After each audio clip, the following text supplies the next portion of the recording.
Hey, I'm Whimsy. Halo. I've been a fan of this series for years, starting with the first game. Recently, there's been a lot of discussion surrounding the new remake. I myself had put out a handful of tweets giving my thoughts on the subject. But that's not what we're going to talk about today. In fact, in light of this new remake coming out, I thought I'd instead highlight some community-made mods and campaigns that deserve your time instead. Starting with Crashsite. Made by the Daybreak team, Crashsite is a roughly 30-minute romp through a mission designed after the Macworld 1999 trailer, using cut models and weapons from Bungie's earlier versions of Halo CE. The mod starts off with a cutscene showing our Pelican go down.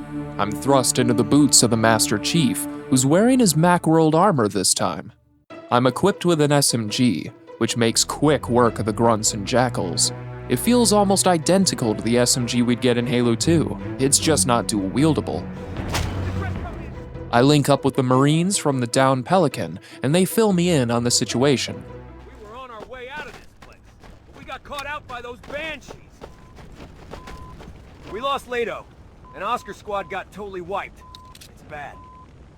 We got a good look at the island, though. Covenant patrols everywhere. I can tell you right now, it ain't friendly. Round up, boys. Who's standing? Vicente, you good? Hey, Tristan ain't looking too good, man. No! Damn it! Wake up, man! All right, look! We need to take ammo, scrape out the Pelican. Who has the flares? McLeese had it, man, but he bit it. Chief, you'll want this. It's the data we scraped from our mission on the island. Squad, I can't find their exit. We're pulling back to a safe location to reach. Gotta plan our next move. Contact. 15 minutes. Over. I love this sequence so much. The Marine dialogue is great, and the interactions between each of them is pretty well scripted. The text appearing on your HUD as you load in the data is a nice immersive touch as well. I decide to commandeer one of these ghosts, making use of Tristan's sidearm, that cool concept pistol that looked like a Luger. It's pretty solid, feeling like a stealthier version of the Magnum. In seconds, I'm swerving around plasma fire, battling shade turrets, a banshee, and a whole host of grunts. One of them was even carrying a fuel rod. After clearing the area, I checked the flipped warhog. It almost looks like a Gauss hog. Who said that? Who said that? Who the fuck said that? Proceeding up the mountain, I'm met with light resistance. Once the peak is clear, I hit the button to deactivate the shield control, the first of 3. And then I'm almost overwhelmed when I'm flanked by reinforcements.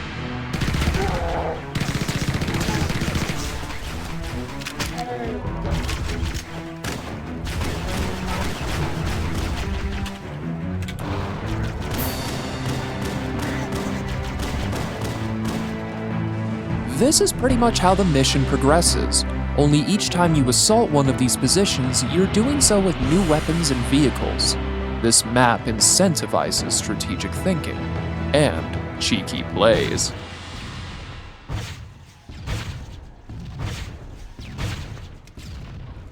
Crashsite is a true sandbox, aiming to throw you into a simulated sci-fi war and allowing you the agency and the tools to tackle each objective your own way. For example, before pressing on to the next target, I stopped by the downed Pelican to arm up and bring some Marines along. The weapon I grab here is a variant on the assault rifle. It better reflects that E3 2000 demo in the concept art. This rifle has a secret I'll share with you later. Anyway, we reach this bridge with a Covenant stationary guns and a Wraith waiting on the other side. I decide to get their attention using my Gauss gun, which is more like a rocket launcher in this.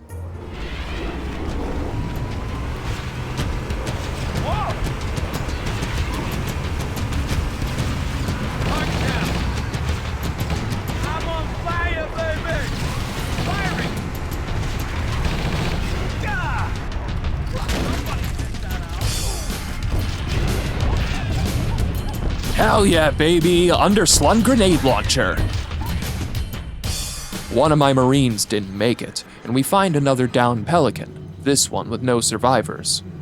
I do find a bolt-action sniper, which functions similarly to the base game sniper, though I'd almost say I like this more.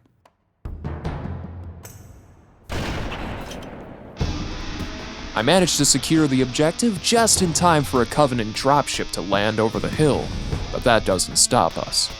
This is one of my favorite parts of the map. If you can catch this elite in time before he gets in his Banshee, you can take it yourself. One of my favorite things about Halo is its frequent opportunities given to the player to turn enemy firepower back on them. This map throws a couple of Banshees at you for a dogfight, but I have other plans.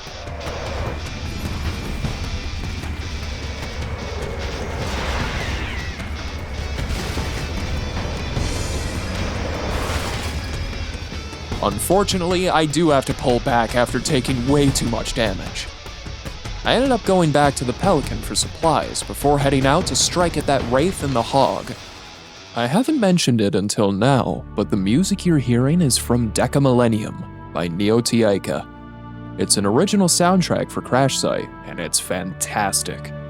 My only complaint is that we don't get to hear enough of it in-game. There's a lot of moments that could seriously use some music. Take that clip I used earlier. This is what it actually sounded like.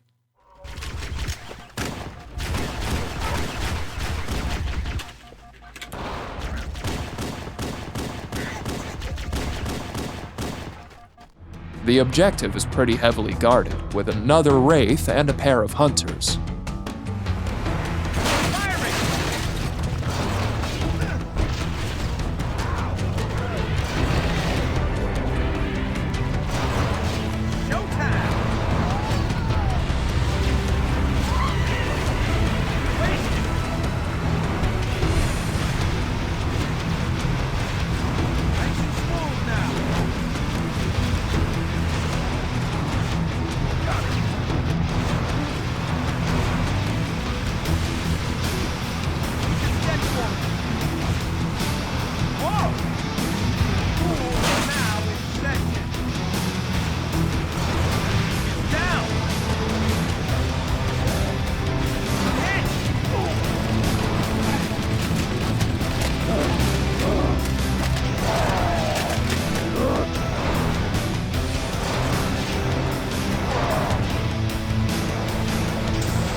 With the final objective complete, a Pelican filled with reinforcements arrived to secure the control room.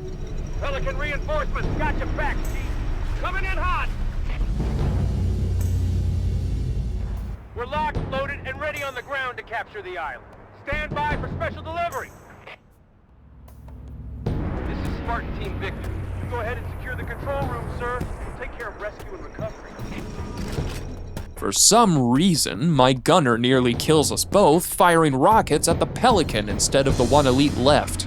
Thankfully, there's a supply of heavy weapons and medkits left outside, including the 50 Magnum Mega Class M4A. It's a giant Gatling gun, and I'm immediately saddened that I haven't gotten to use this sooner. There's also a flamethrower, which definitely isn't worth using. I also love getting to fight alongside these Macworld Spartans. I've always loved this design, so it really tickles me to see them applied to the Marine AI. The control room is a shit show. There's a Wraith in the back supported by Spec Ops elites and a whole host of Sentinels battling each other. This takes me a few tries.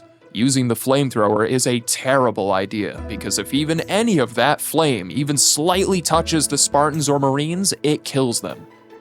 It also doesn't help that you can hardly enter the room without losing all of your health. Eventually, I managed to clear the room, but not before the map throws two more elites at me that use the Macworld design.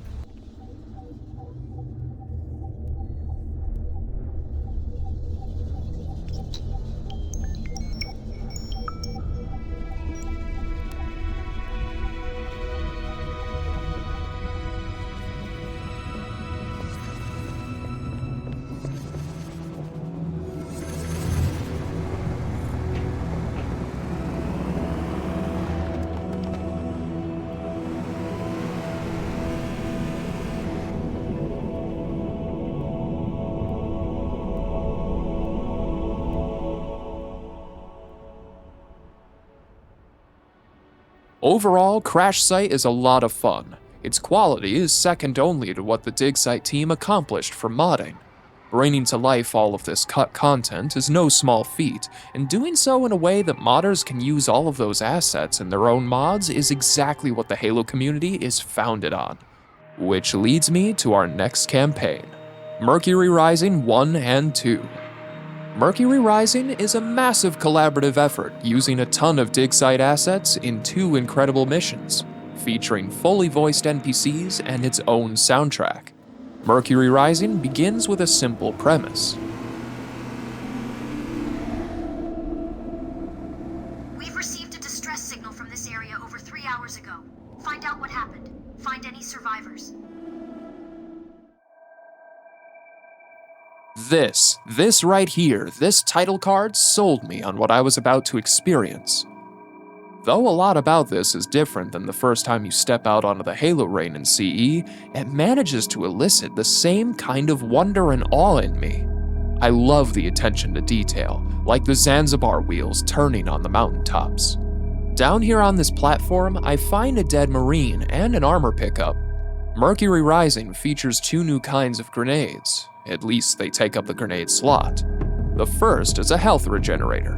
It functions the same way as it does in Halo 3, even repairing vehicles slightly.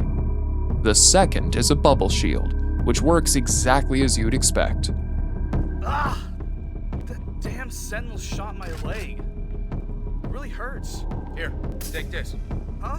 What's that? It's a regeneration grenade. Just throw it on the floor. It'll heal anyone near it. For real? Let me try. Wait, that's the wrong grenade, you idiot! There's a lot of these audio logs hidden around the levels.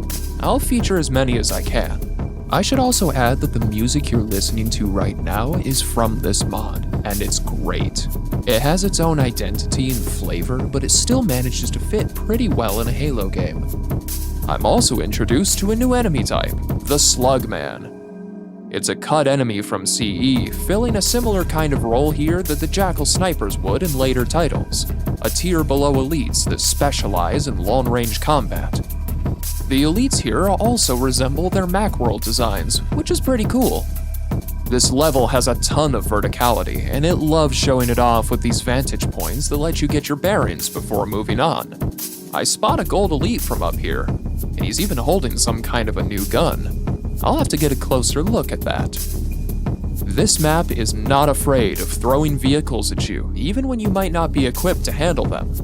This big hovering troop transport is the cut Shadow that would later appear in Halo 2.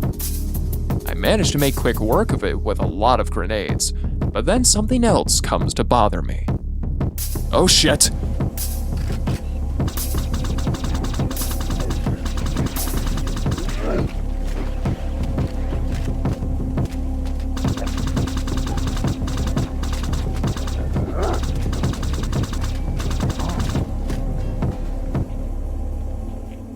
That was a Drenol, a marathon creature that was originally intended to be in CE. The ravine is populated with these bastards, so I immediately went for higher ground to avoid them. That's where I encounter this weird worm tank thing. I'm not exactly sure what it is, but it's got some very stiff and basic animations, and it makes the same sounds the hunters do. I open up this door and a fucking monster closet of sentinels come pouring out of it. I managed to kill them off by letting them filter through the door one by one.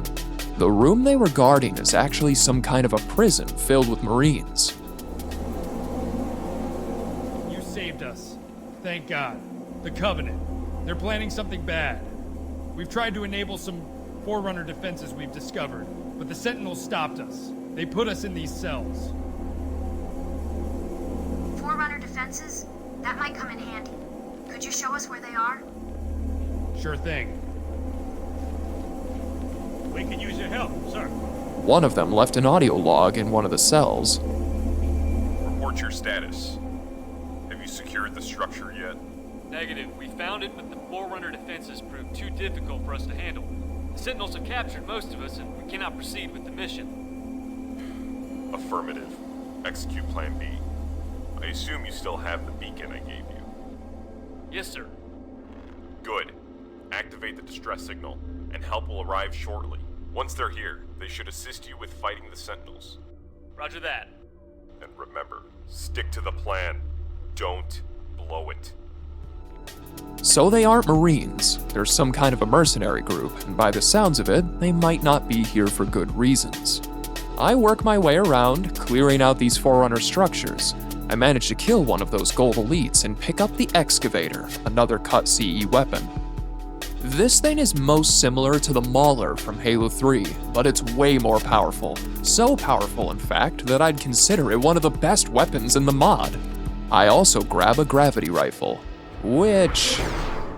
nice.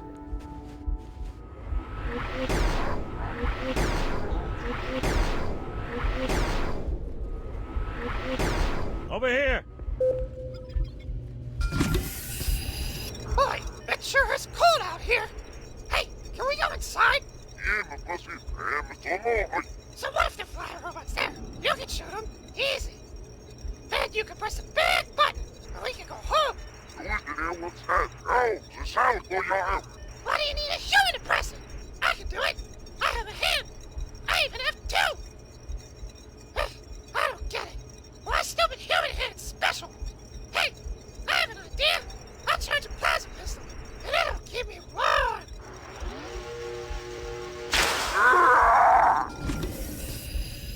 Yeah, so there's also a few Covenant logs you can find in this level and in Mercury Rising too. I'm going to rip the band-aid off now. They don't get much better than this. I appreciate wanting to include the Covenant perspective, but these logs rarely provide any new insight into the Covenant's motivations, and oftentimes they aren't very entertaining. Thankfully, I find this wicked revolver on the cliffside. This'll come in handy soon. What the? Covering fire! Right on! Was that the best you could do?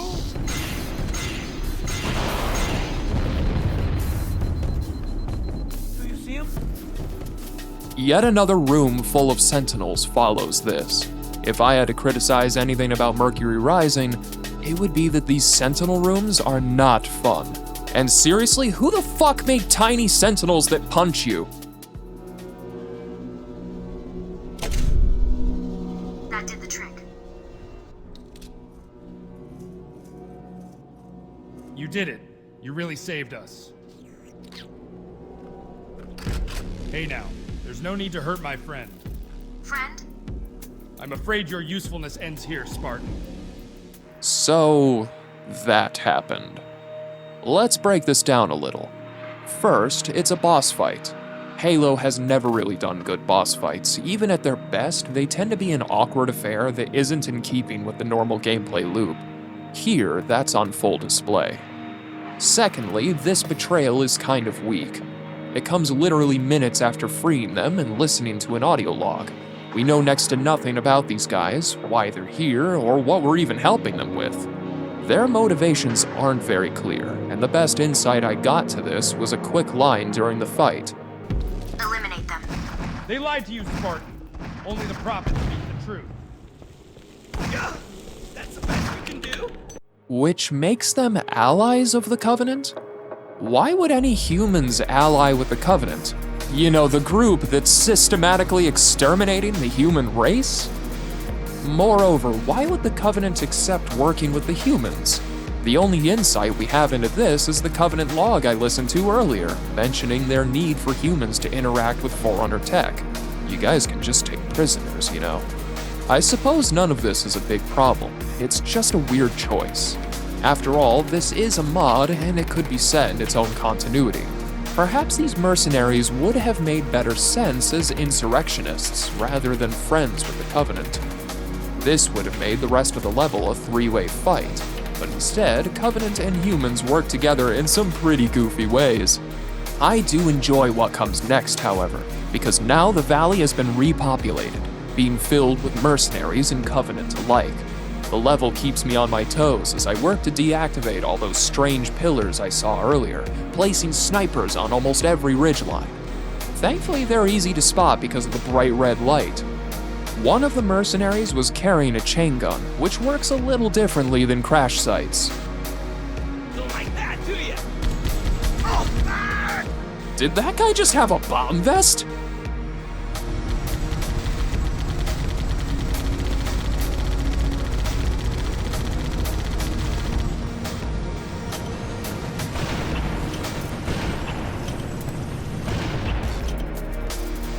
I wasn't expecting to see a Halo Reach Falcon, nor was I expecting to see it go down so easily.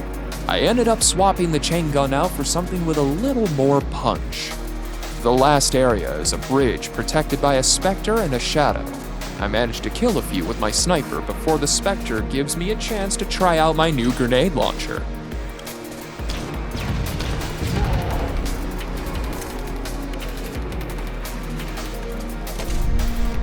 That's it. Now all that's left to do is to backtrack a little to the dam, and we'll be on our way. Of course, that doesn't stop the level from putting cloaked elites in your way, as well as a few more sentinels.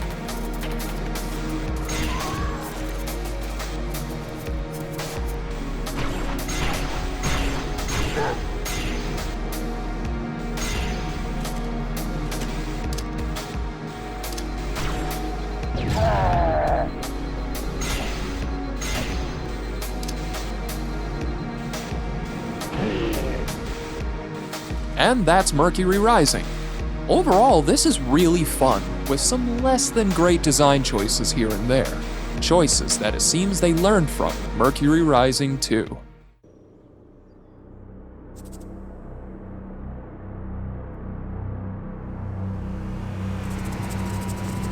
Change of plans. A science complex near your location has just been attacked by Covenant forces. I am sending you the coordinates of its location. Assist them ASAP. If Mercury Rising 1 was a solid experience, then Mercury Rising 2 is something downright impressive. Right off the bat, this environment looks great for being made on CE's engine. There's plenty of wildlife and flora to keep this feeling alive. We even get to see the cut-blind wolves here.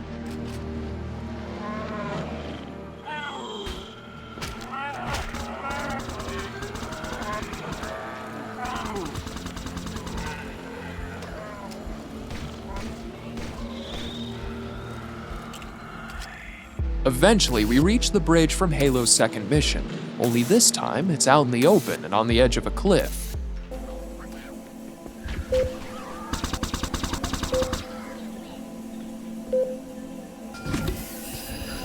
Hello? I need backup.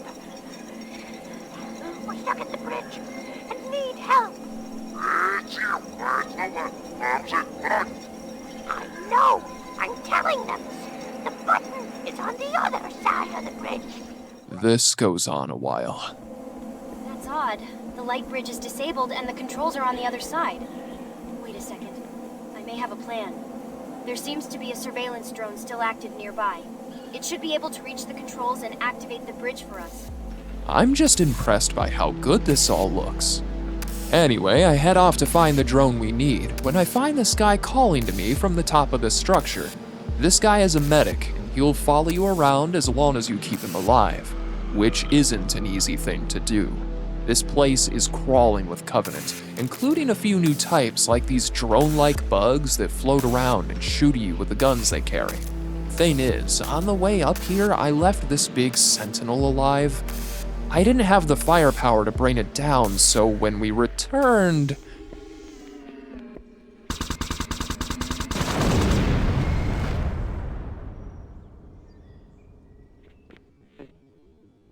The drone is being guarded by a bunch of Covenant around this weird structure.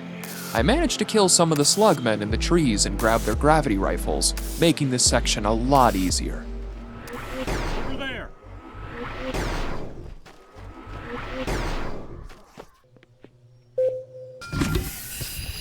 Oh, it's got Gab! Huh? What happened? Where'd Gab? The rock monster ate him! Oh, by prophet! Here you go about rock thingies again. I'm telling you, it happened. There's no such thing as rock monster. You just make up. Oh, you still don't believe me? Why don't you go over there to the rock and see it for yourself? Fine.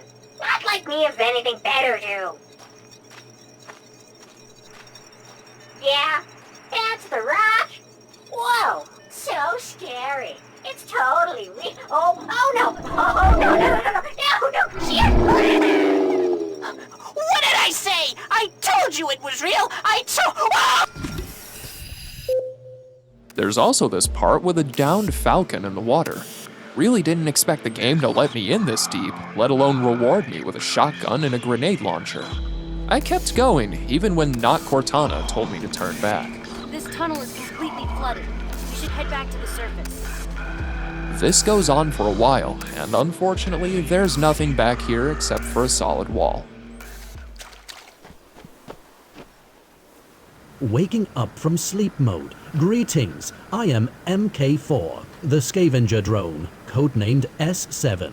Oh god. You need to take this drone to the bridge. It will activate the controls and allow us to go through. Do I have to? Please allow me to enter your Warthog. That way we can easily travel together. Alright. Switching to following mode. As long as he's quiet, it should be fine. It's nice to work with a Spartan for once. I'm tired of dealing with those Marines. All they ever do is complain about my pathfinding issues. Hey, the plan actually worked. Now let's go and help out those scientists. We can leave him here now, right? Switching to standby mode. Alright, come on, let's get the fuck out of here. Hey, over here!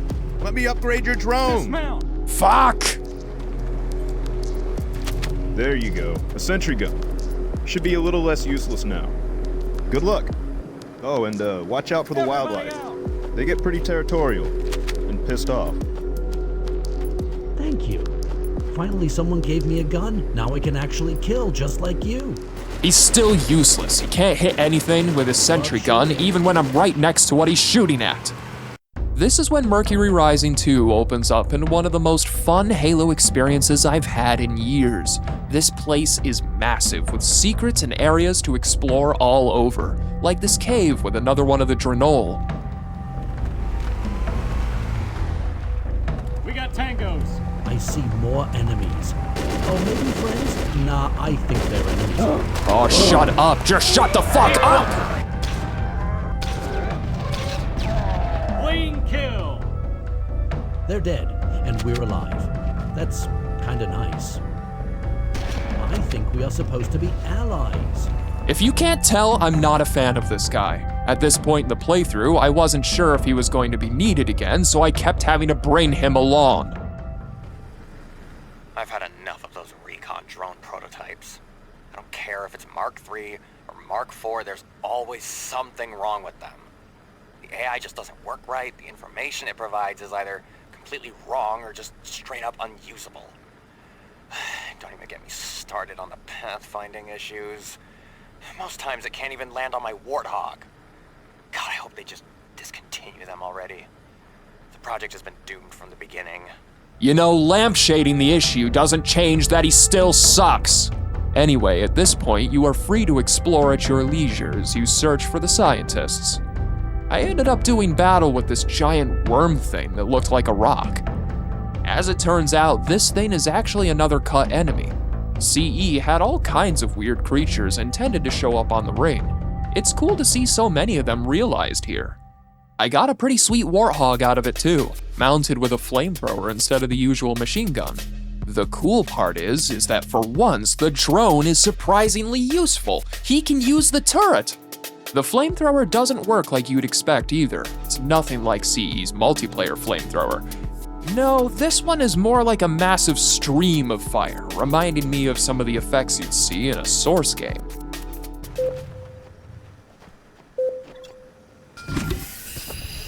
Okay. So these turrets can walk.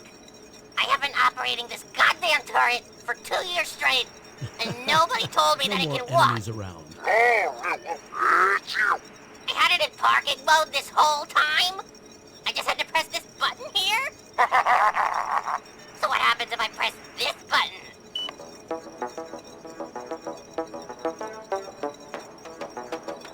This thing has a radio?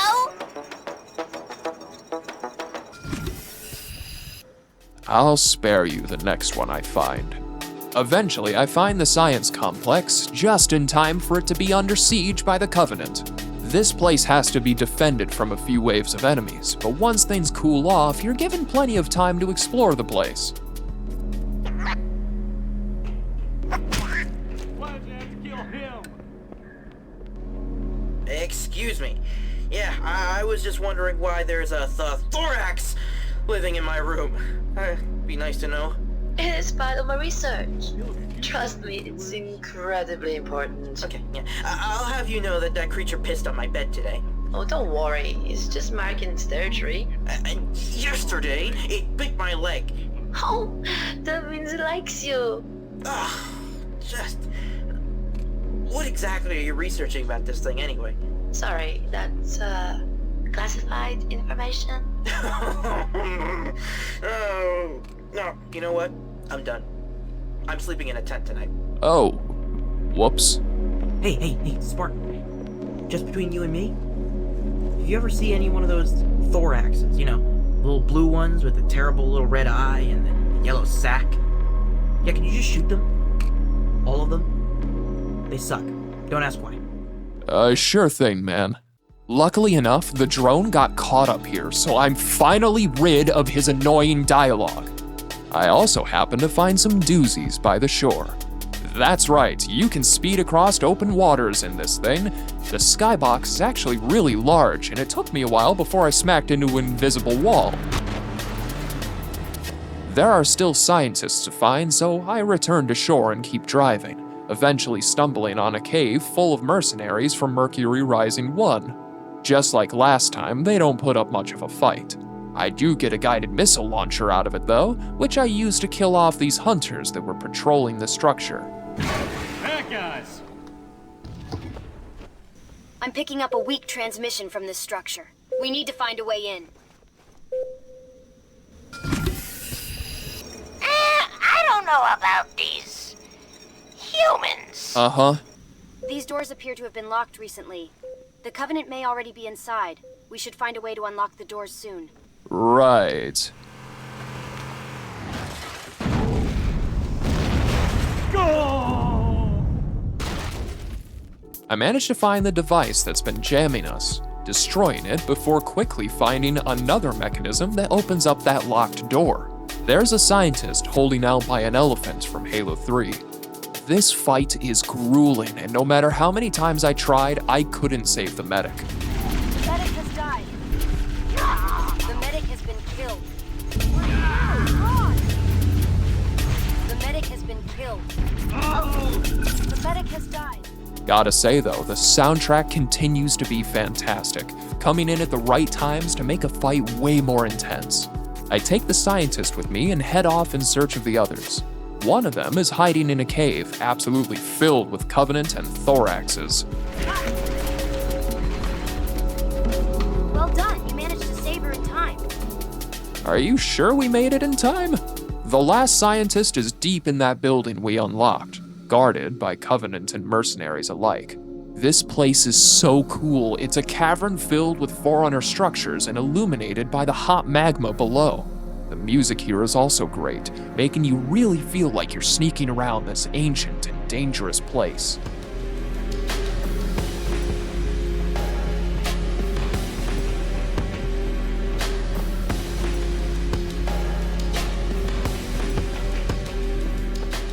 They even throw a guy down here with a flamethrower, as well as a hunter that launches mortar rounds. So that's a smart area clear. The scientist is safe. Now let's get out of this place. That should be all of them. I'm not picking up any more distress signals. I've talked to the people from the research facility, and I've learned that right before the attack, the Covenant entered the large Forerunner tower and locked themselves in. Knowing the Covenant, their locks shouldn't be too difficult to hack. Bring one of the scientists you rescued to the control panel over there. They'll know what to do. So we head out to fulfill our mission, but not before taking a detour to the edge of the map. I wonder...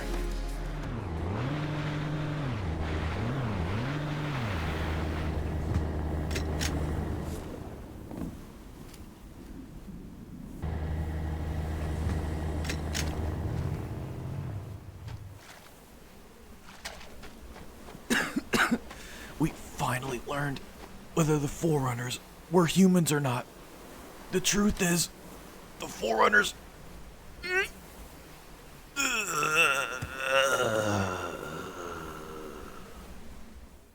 This is where things get fun. A dropship swings by and delivers us a stealth tank. This thing is awesome. Is it as cool as the Scorpion tank?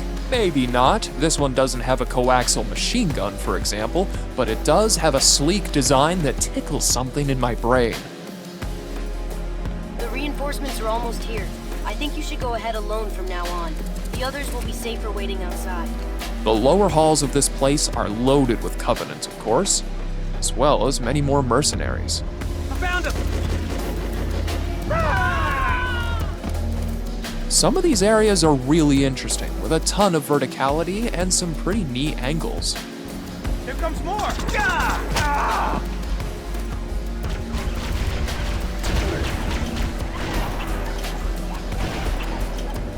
This burst pistol I picked up is fantastic, making quick work of the stealth elites hanging around in here.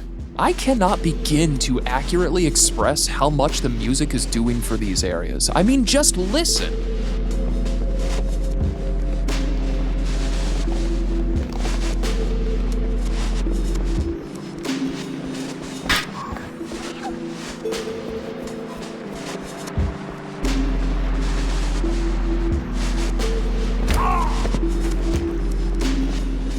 Finally, I come upon the source of the distress signal I had been following, and could you have guessed, it's another boss fight.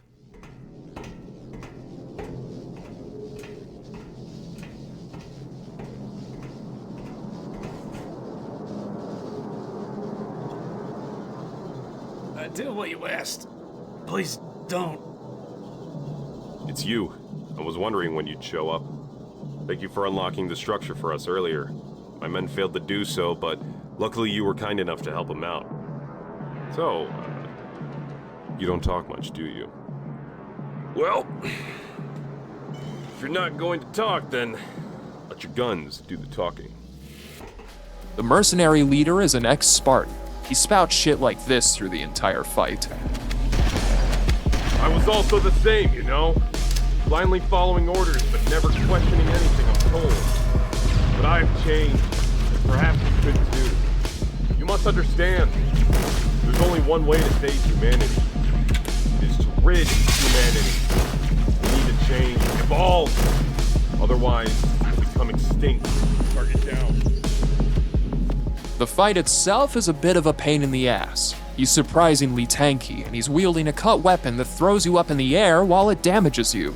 Even point-blank shots from my shotgun don't do much against his shields. Oh, and the bastard uses armor lock from Reach. What? I can't hear you. God, piss off, Bugs. This fight isn't any easier with those things flying around. Eventually, I find the mighty revolver, and sure enough... He's finally dead. I'm not picking up any more threats. Thank God.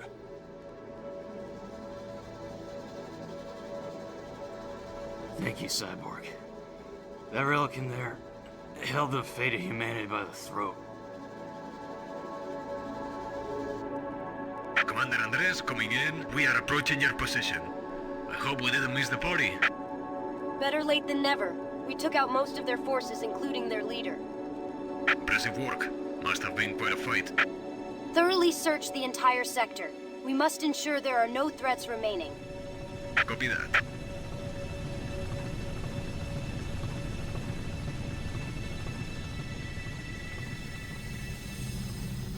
Hey, I actually survived. As I was saying, the Forerunners are actually... Looks like your job here is done. It's time to take a well-deserved break. Thanks, Vengeful Vadim, for the cameo. That's not all, though.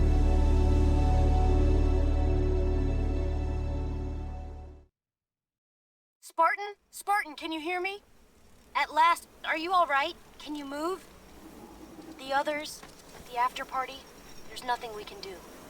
Yup, this mod lets you kick back and relax after all that hard work. I never did find all 3 golden MOAs. All in all, Mercury Rising 2 is pretty great and well worth your time playing. You might get frustrated at points with it, but I'd say its strengths certainly outweigh its weaknesses. One of my favorite things a game can do is let me explore its world, and this mod does just that at a scale I don't think I've seen before in Halo CE. It's also pretty great to see what modders can do with all of that cut content, bringing it to life in their own ways and incorporating it into their own campaigns. There's a lot to discover with this mod, and plenty of things I didn't show off in the video, so give it a try. Next up on our list of mods is Space Club. This is a neat little break from the lengthy mods, instead focusing on one simple task: find and eliminate Captain Keyes.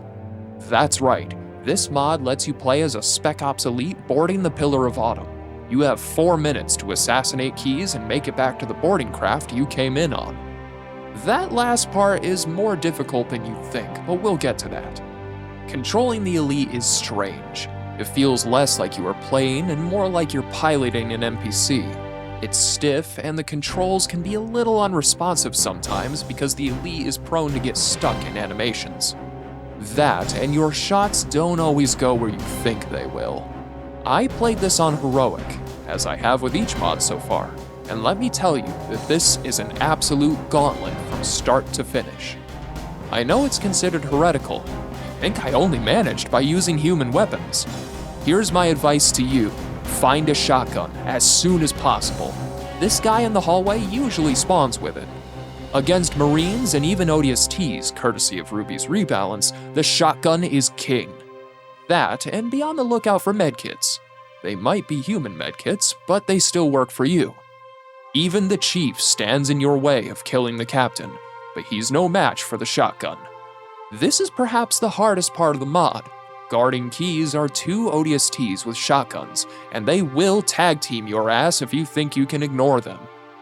If you do kill them, then you've likely spent far too much time in that room and now you have no time to escape. The way I managed this was by grenade spamming the room until the game told me I could leave. Over an hour of failed attempts pretty much sums up Space Club. Give it a try if you think you're up for the challenge. Now, I have quite a few more Halo mods I'd like to cover. Quantum Sea, Canyon, Zukazamami's campaign, recovered footage, Casemate, Lumoria, but for the sake of this video's runtime and for getting it out by the end of the year, I've decided to save them for another video. The last mod I'll be covering today is Operation Solar Flare.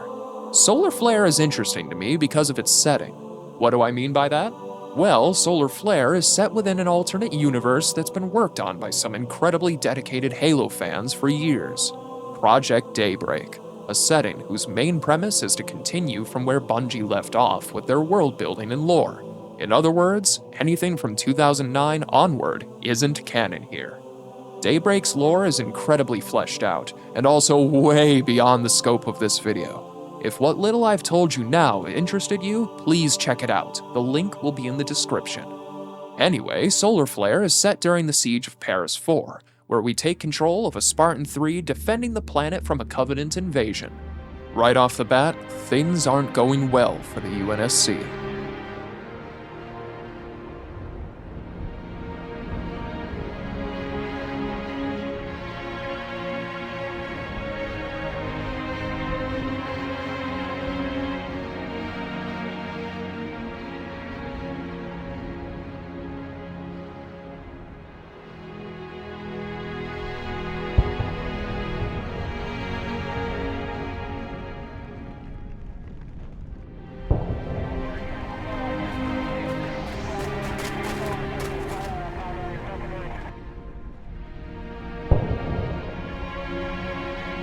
Baker 4, this is Zuna 1, over.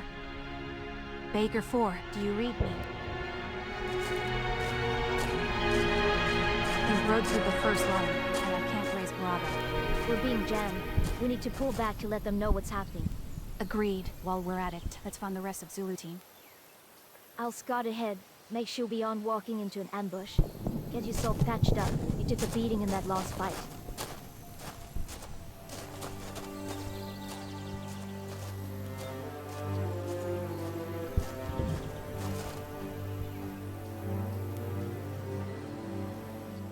The first thing you might notice is the visual style this mod is going for. This mod is attempting to be a kind of demake, shooting for the late 90s look of Half-Life or GoldenEye. The effect can be kinda strange, as often models have a higher poly count than the textures would suggest. Don't think I didn't notice those surface tension textures either.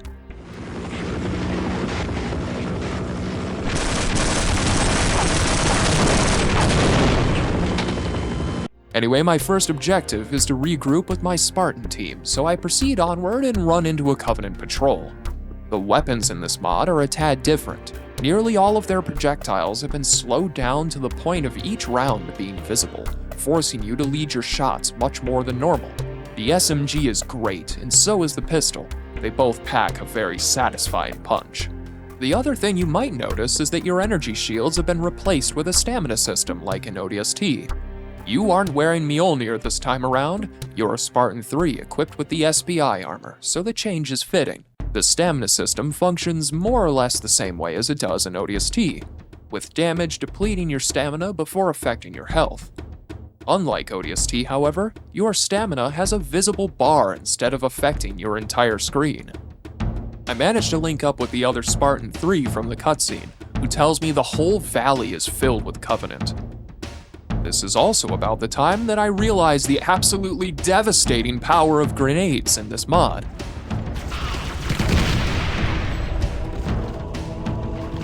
The plasma rifle also feels different, with a more sporadic spread and bright trails that follow each shot. Oh yeah, and the needler is very effective here. It's not immediately obvious until you get up close to the grunts, jackals, and elites, but each of them are sporting lower poly models with some new designs and colors. The next area sees you joining a squad of Marines and Spartan 3s before mounting up in a troop transport hog. On the other end of the valley, there are some Marines who are surrounded. I managed to cram just about everyone I could into the troop hog. Unfortunately, things didn't go very well.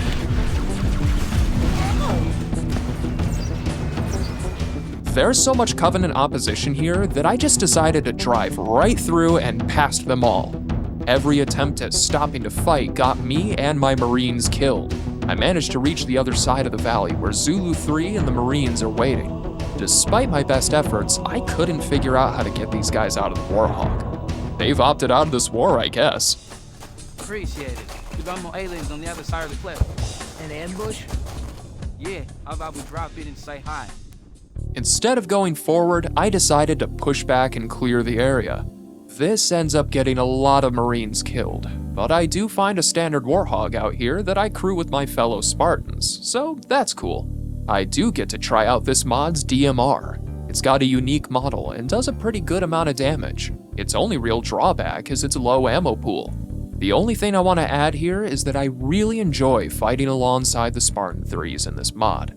They feel competent in a way that Noble Team, for example, never did. They can reliably kill things for a start. Sadly, in the next two levels, they show up less and less. I find a needle rifle out here, sporting a totally new model and design. It works about how you'd expect. I didn't get a chance to see across my two playthroughs if it super combines unshielded targets in 3 shots like it does with Halo Reach. The next area is pretty grim, filled with smoldering wrecks of tanks and other vehicles along with a lot of dead Marines. The Covenant are still here, set up along the edges of the road. Thankfully, these aren't nearly as tough as those in the valley. I grab a recoilless rifle from the ground, an interesting variant of the normal Spanker rocket launcher. I have to abandon my Warhog to continue across these narrow ledges, all while under fire from drones and jackals. There's even a bit of platforming to be done here, which is way more terrifying than anything the Covenant could throw at me. It was a good thing I brought the recoilless rifle, because the mod is about to introduce its biblically accurate hunters. These guys are tough, way tougher than CE's standard hunters, and take a ton of punishment before going down. Anytime these guys show up in the campaign, you know you're in for some pain. It doesn't help that the recoilless rifle doesn't even have a proper zoom reticle. Not that I could use it at long range because these guys keep charging me.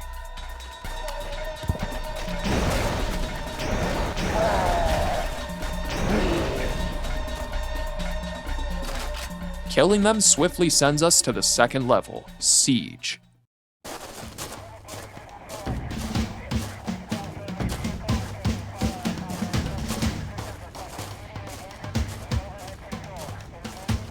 Commander, sir. Glad you made it back. When the comms went down, I thought they'd overrun you. We were being jammed. Affirmative. I have a unit working on the jammers now. What's our next move, sir? We've got a convoy pulling back, but we've lost track of where they are. Those guys were carrying the missiles for the launchers. I need you to find that convoy and bring it back. We'll get it done, sir.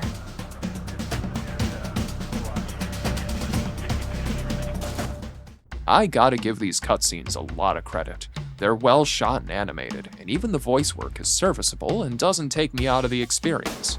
We have our mission, so we set out to reach the city. Oh hey, this is here too. It's almost entirely unchanged, even its model was spared the retroification.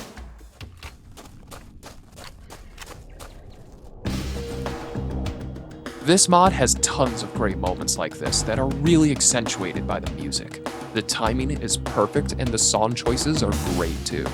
I also finally get a chance to try out this mod's shotgun. Groovy. Check out this skybox. The city on the horizon, a frigate hovering above. For Halo CE, this is really cool. There's also this cool part where we fight through and clear out what used to be a UNSC military base, or some kind of outpost. It's loaded with weapons and ammo and tons of warhogs. I never mentioned the AR in this mod, so I'll do it here. The AR is almost identical to the one in Crashsite, sporting its more earthy color scheme and the grenade launcher. You might have noticed, however, that it's far more accurate. This is a trend across all of the UNSC weapons, one that I don't mind if we're shooting for realism, so long as the rest of the game is designed with that accuracy in mind. Many encounters so far pit you against heavily entrenched forces with plenty of firepower to pin you down. Against that, the accuracy buff and the grenade launcher combo feels like great changes to fit with this more tactical sandbox. Oddly, the AR along with some other weapons have a view bob, whereas others don't. I find an anti-material rifle, the same one from Crashsite in Mercury Rising. This is about to come in handy because from here the level design opens up a lot. There's a new kind of Covenant tank too, but I don't waste my time finding out what it does. Among the various new enemy types, there are Jackal snipers, here equipped with needle rifles.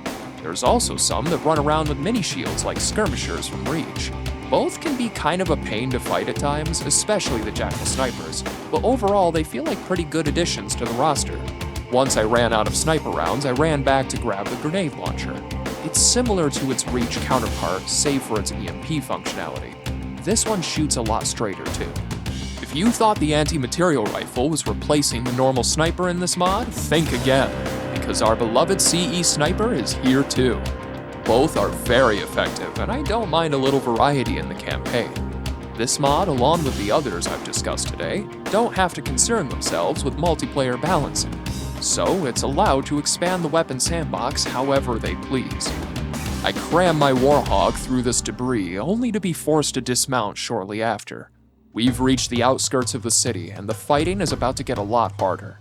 There's tons of weapons and ammo here, and you'll need it, because just over this ridge,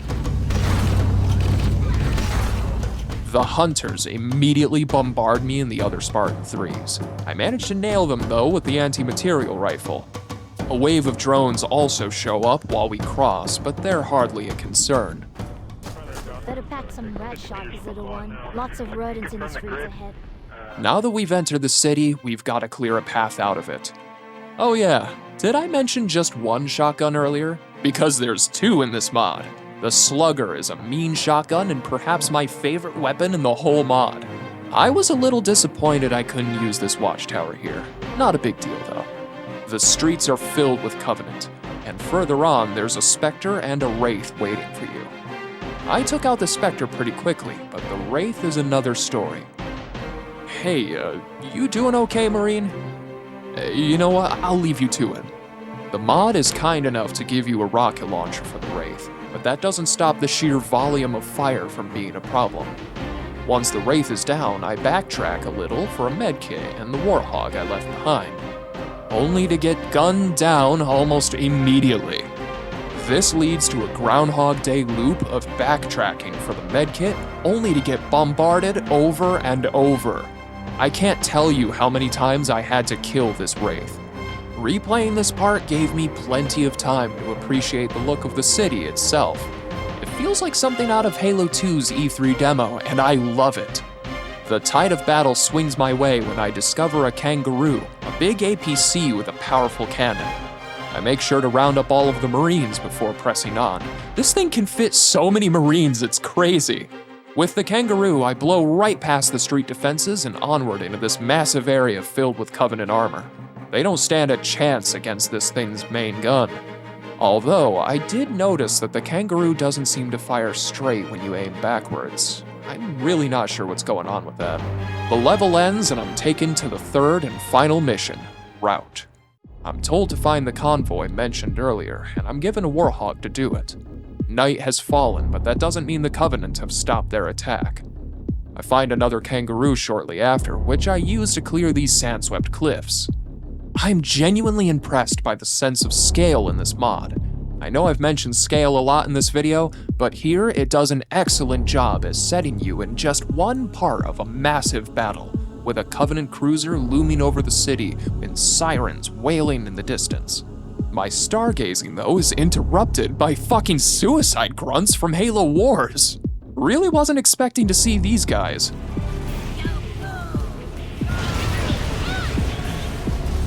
This next area is a graveyard, save for a group of Marines holding out in the rubble. Turns out, these are the guys from the missing convoy we were after. They're surrounded by Covenant on all sides, something the kangaroo certainly helps with. The AI here is really good at nailing you with grenades. My APC got stuck 3 times in a row trying to make our escape. While exploring, I managed to find a Scorpion tank hidden away back here. What is there to say about it? It's a CE Scorpion, which automatically makes it fantastic. I only managed to save 2 of the Marines. Most of them died to a cloaked sword elite that charged in during the fighting. The next few areas are a lot tighter, but I managed to slip past the majority of the Covenant defenses in the tank. I still clear it anyway though. Being in a tank kinda makes me untouchable to these guys. I'm forced to dismount, however, leading me to one of my favorite parts of the mod. This part checks every box for me. I love it when Halo lets you handle encounters with stealth, and this is a prime example of that.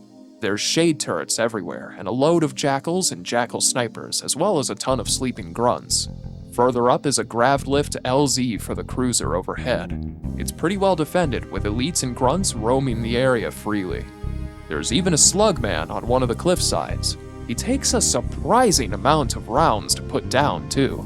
Unbeknownst to me, there's also a fully operational Wraith waiting just past the Covenant defenses, something I don't even get a chance to contend with before I'm killed. Right, I'll have to play this a little more carefully.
There's also a pair of hunters back here to ruin your day.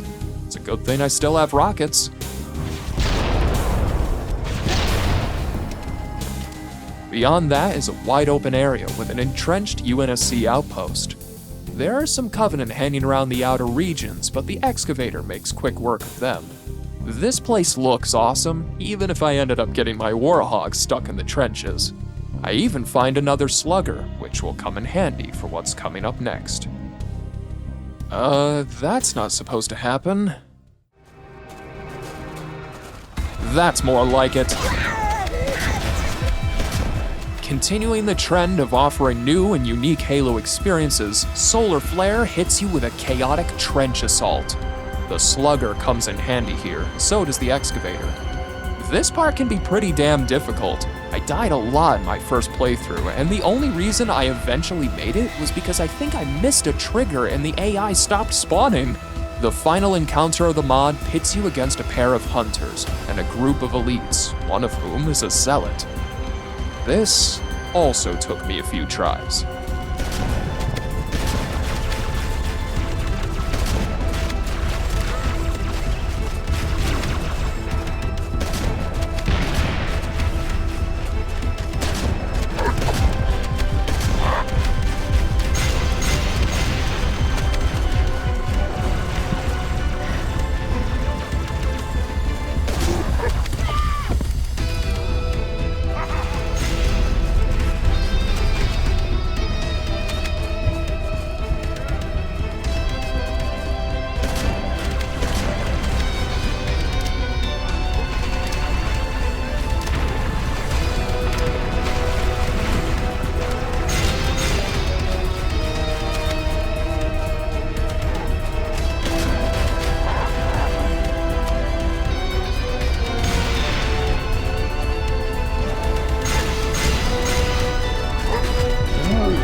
And that's it. The mod ends there.